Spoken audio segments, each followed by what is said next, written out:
the hometown Team Elanco. So again, I'm just a little bit different than the rest of these guys up here. But kind of my nuggets of wisdom, if I could go back and do anything over again, I'd probably sleep less in class and pay more attention in derm, because literally every case that wasn't a vaccine or vomiting diarrhea was a derm case. So that was one of those classes that I got more out of 3 years out, and I said, you know what?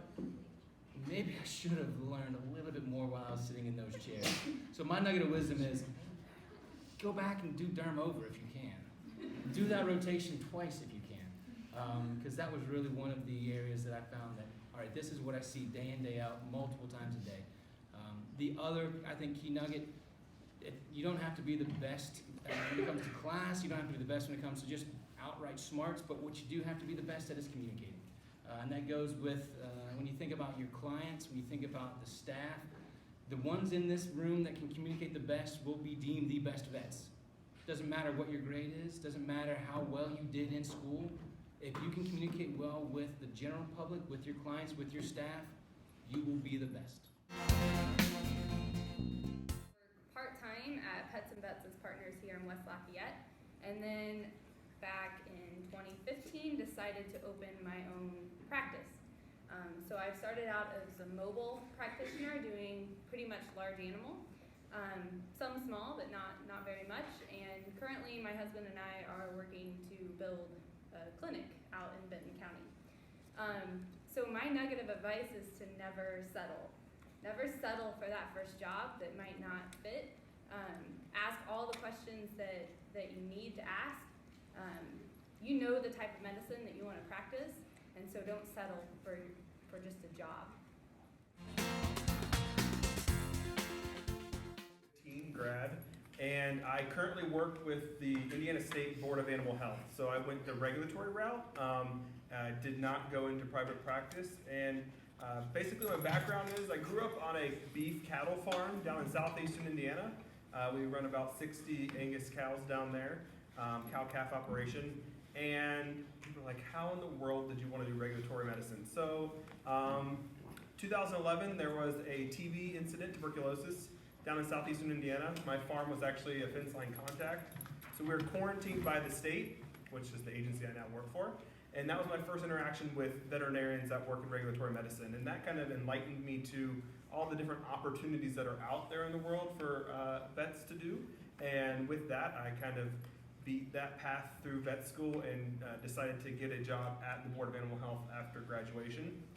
So a nugget or a piece of wisdom, basically, my boss has 2 rules, and I think these are very important to keep in mind as you go into the workforce and really as you go through vet school. 1, no surprises.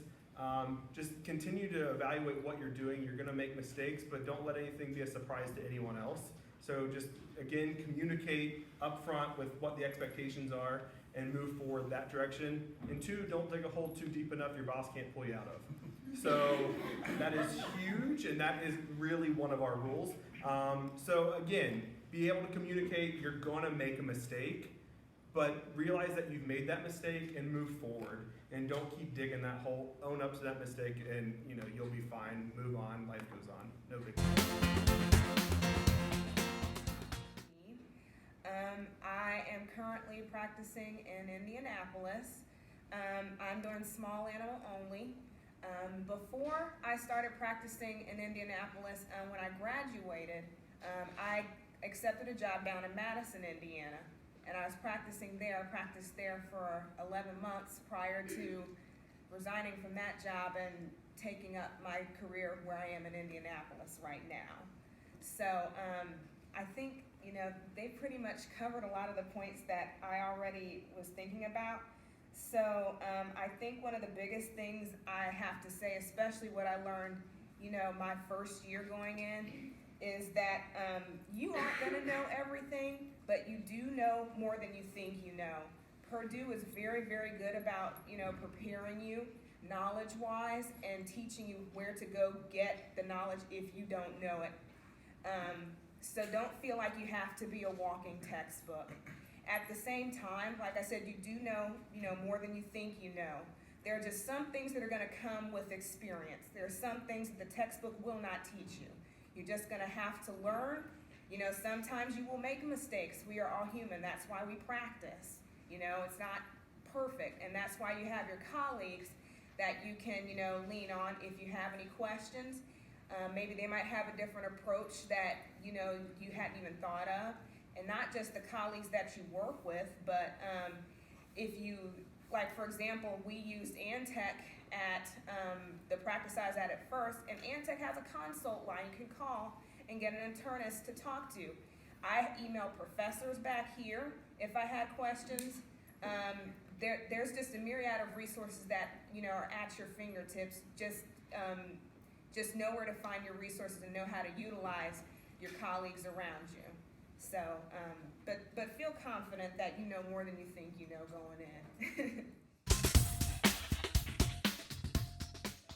Good job, guys. So I graduated, as I said, 2011, and when I went through school, when I was in your place, I never thought I was going to do general practice. I was definitely doing an internship and a residency, and there was no ifs, ands, or buts about it.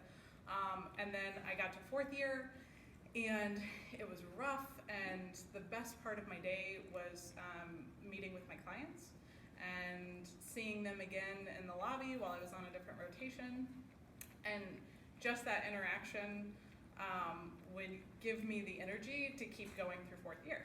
And so I kind of took a step back after a few blocks and thought, well, you know, if seeing the same clients again brings me so much joy, maybe general practice really is what I'm meant for. So I kind of switched at the last minute and ended up not going for the internship residency route, and that was really the best route for me because I don't know if I would have survived it. And I went into general practice here in Lafayette at a VCA. It's a big practice, got lots and lots of experience, but went in because I am, as most of you are, an overachiever. So if I'm going to go into general practice, I'm gonna be a business owner. So I went in with the intent of getting my sea legs and getting some business sense, and then going out and striking out on my own. That was my 5-year plan, and it happened a little quicker. So I actually opened my own practice after 3 years. And I've now been open 2 years as far as the math goes. But I wouldn't change anything for the world. Does involve accruing a lot more debt. So debt being one of the main questions that you guys have a concern about. You know, it's a matter of looking at accruing more debt now in the hopes of being able to pay off a lot more debt quicker later. And thankfully I also have a wonderful husband, and he helps keep us afloat while we're in those first 2 to 3 years of practice ownership. So I'm small animal only, and we also have a focus on behavior and low stress handling, which again makes my work-life balance a lot happier.